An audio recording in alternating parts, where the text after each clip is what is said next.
Hello dear friend, let's discuss example 45 of S.L. Arora, chapter magnetic effect of current.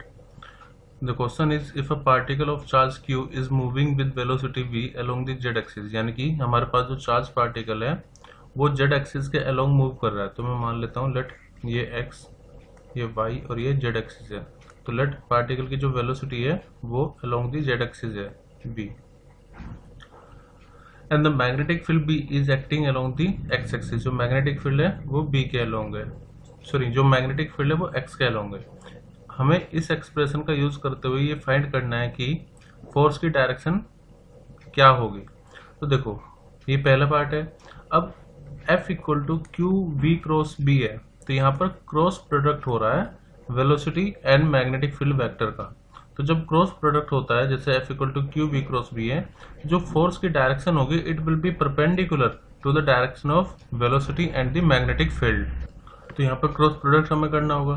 तो देखो हम इसको ऐसे लिख सकते हैं F equal to Q, velocity की जो डायरेक्शन है वो है जेड एक्सिस के लॉन्ग, तो ये हो जाएगा के कैप, क्रॉस मैग्नेटिक फील्ड ये है आई कैप के अलॉन्ग। अब आई जे के, अगर आप आई क्रॉस जे करते हो तो के मिलता है, और जे क्रॉस के करोगे तो आई कैप मिलेगा। तो हमें करना है के क्रॉस जे, सॉरी के क्रॉस आई। तो के क्रॉस आई करोगे तो क्या मिलेगा जे कैप। तो यानी कि जो फोर्स होगा उसको आप ऐसे लिख सकते हैं क्यू वी भी तो हो गया इसका मैग्नीट्यूड, और इसकी जो डायरेक्शन होगी वो रहेगी जे कैप। जे कैप का मतलब ये हो गया जो फोर्स लगेगी वो अलोंग वाई एक्सिस लगेगी। तो ये हो गया हमारा फर्स्ट पार्ट, जिसमें हमें ये बताना था कि जो फोर्स है उसकी डायरेक्शन क्या होगी। तो हम ये कह सकते हैं the force along the Y axis लगेगी। ध्यान देना जैसे हम लिखते हैं ए इक्वल टू, जब मान लीजिए कोई वेक्टर है C equal to A cross B, cross product की प्रॉपर्टी है कि जो सी वेक्टर होगा वो ए और बी के परपेंडिकुलर डायरेक्शन में होगा। ऐसे यहाँ पर जो फोर्स है वो वेलोसिटी और मैग्नेटिक फील्ड की डायरेक्शन में होगी। तो क्वेश्चन में दिया हुआ था कि जो चार्ज पार्टिकल है वो जेड एक्सिस के अलोंग मूव कर रहा है, तो हमने के कैप लिखा। फिर जो मैग्नेटिक फील्ड है वो एक्स एक्सिस के अलोंग है, तो हमने उसके लिए आई कैप रखा। हमने करा फिर के क्रॉस आई, तो के क्रॉस आई करोगे तो जे कैप मिलता है। तो ये फोर्स की डायरेक्शन होगी अलोंग दी वाई एक्सिस। अब नेक्स्ट पार्ट है a beam of proton passes undeflected with a horizontal velocity v। तो हमारे पास कोई हॉरिजॉन्टल वेलोसिटी v है, और जो इलेक्ट्रॉन है वो अनडिफ्लेक्टेड जा रहा है through a region of electric and magnetic field. तो एक ऐसा रीजन है जहाँ पर इलेक्ट्रिक फील्ड और मैग्नेटिक फील्ड दोनों हैं, और वहां से जो चार्ज पार्टिकल है वो अनडिफ्लेक्टेड जा रहा है, mutually perpendicular to each other and normal to the direction of the beam. अब देखो ये हो गई डायरेक्शन ऑफ बीम। अब इसके परपेंडिकुलर इलेक्ट्रिक फील्ड और मैग्नेटिक फील्ड, तो एज्यूम कर लेते हैं कि इलेक्ट्रिक फील्ड इस तरफ है और जो मैग्नेटिक फील्ड है वो आउटवर्ड है। अब आउटवर्ड को मैं मान लेते हैं क्रॉस या डॉट से रिप्रेजेंट करते हैं, तो ये हो गया डॉट। तो मैग्नेटिक फील्ड बाहर की तरफ है, लेट दोनों परपेंडिकुलर है आपस में, और इनकी वजह से जो फोर्स लगेगी चार्ज पार्टिकल पर, अगर मैग्नेटिक फील्ड होती है तो उस पर तो फोर्स लगती है Q B cross B charge particle पर, और अगर इलेक्ट्रिक फील्ड की वजह से जो फोर्स लगती है चार्ज पार्टिकल पर वो लगती है क्यू ई। तो ये दोनों फोर्स एक दूसरे की अपोजिट डायरेक्शन में लग रही होंगी, तभी चार्ज पार्टिकल अनडिफ्लेक्टेड जा रहा है। अब they are mutually perpendicular if the magnitude of the electric field is 100 kilowatt per meter and 50 milli tesla। this 50 milli tesla ये मैग्नेटिक फील्ड है। तो हमें बताना कि वेलोसिटी ऑफ बीम कितनी होगी। तो जब अनडिफ्लेक्टेड जाए तो उसमें आप ये पुट कर सकते हो कि जो फोर्स है ड्यू टू इलेक्ट्रिक फील्ड ये बराबर हो जाती है force due to magnetic field.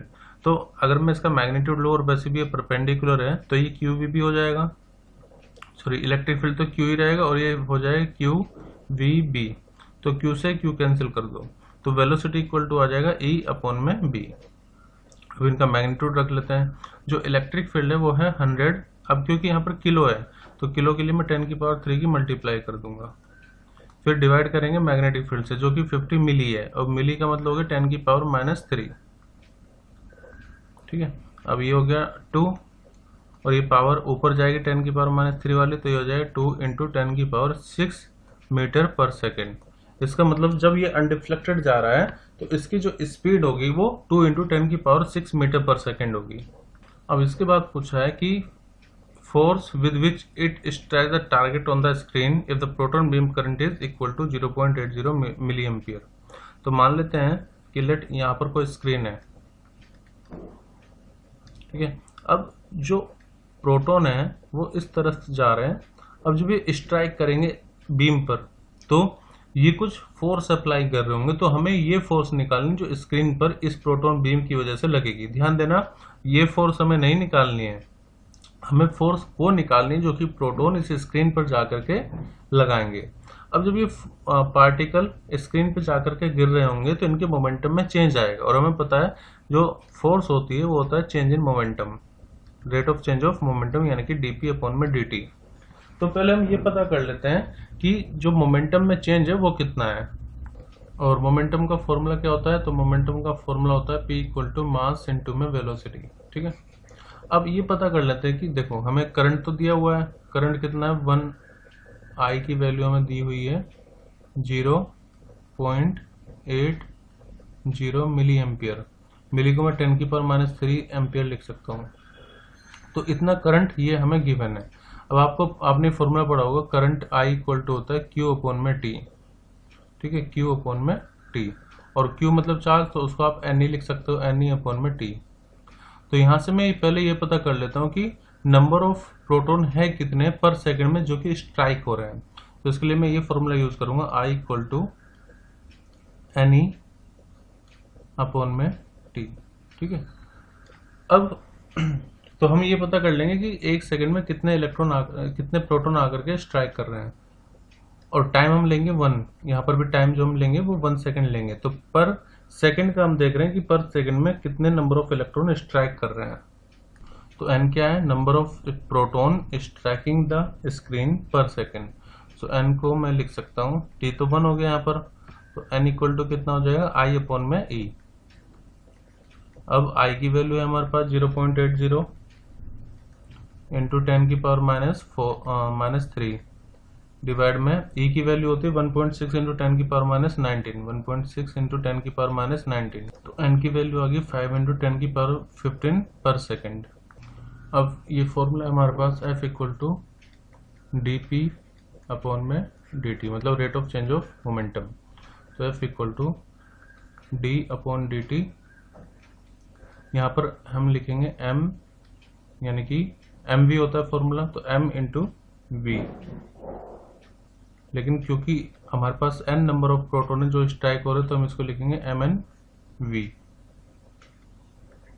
ठीक है। तो F = इसको आप लिख सकते हैं मास ऑफ प्रोटॉन। देखो n/T हमने फाइंड किया हुआ है, तो m/T यानी कि नंबर ऑफ प्रोटॉन स्ट्राइकिंग पर सेकंड वो हमारे पास है, तो मैं इसको n लिख रहा हूँ जो हमने फाइंड किया है, और v हो जाएगा स्पीड जो हमने फर्स्ट पार्ट में यहाँ पे निकाली है। एक्चुअली मैं यहाँ से dt को रिमूव कर सकता हूँ क्योंकि हम पर सेकंड के लिए फाइंड कर रहे हैं, ठीक है। तो dp/dt को मैंने लिख लिया mnv, m is the mass, v is the velocity, and n है कितने नंबर ऑफ प्रोटॉन स्ट्राइक कर रहे हैं पर सेकंड में, तो वो टाइम यहीं पर आ गया है इसमें। अब F = मास ऑफ प्रोटॉन ये रहेगा 1.67 इंटू 10⁻27, तो mp की वैल्यू 1.675 इंटू 10⁻27, n की वैल्यू 5 इंटू 10⁻15, यहाँ पर 15 रहेगा, और v की वैल्यू 2 इंटू 10⁻6। अब इसको सोल्व करते हैं, तो इसको सोल्व करने पर जो फोर्स आएगी वो आएगी 1.675, क्योंकि 5 इंटू 2 तो 10 हो जाएगा, और फिर पावर माइनस करनी होगी तो पावर आएगी -5, और क्योंकि फोर्स निकालने तो ऐसा यूनिट हो जाएगी न्यूटन। तो this is the force which proton are applying on the screen. तो इस तरह से हम इस क्वेश्चन को हमने सोल्व किया है। पहले फॉर्मूला हमने निकाला डायरेक्शन ऑफ फोर्स निकालने के लिए F = QV×V। फिर क्योंकि अनडिफ्लेक्टेड प्रोटॉन जा रहा था तो इसका मतलब दोनों फोर्स इक्वल अमाउंट में लग रही होगी, वहां से हमने V का फॉर्मूला बनाया, E/B वेलोसिटी निकाला, मतलब स्पीड। फिर फोर्स निकालने के लिए जो प्रोटॉन लगा रहे हैं उसके लिए हमने फॉर्मूला लगाया dp/dt, तो मोमेंटम हो जाएगा मास इनटू वेलोसिटी, ठीक है। लेकिन पर सेकंड में हमें ये भी फाइंड करना होगा कितने प्रोटॉन जाकर के स्ट्राइक कर रहे हैं, तो उसके लिए हमने फॉर्मूला अप्लाई किया I/E, मतलब जो फॉर्मूला यहाँ से आएगा I = Q/T से Q को हमने Ne लिख लिया था। फिर फोर्स के लिए हमने mass of proton, number of proton and जो स्पीड है उसकी मल्टीप्लाई करी एंड देन फोर्स हमारे पास आया 1.675 इंटू 10⁻⁵ न्यूटन।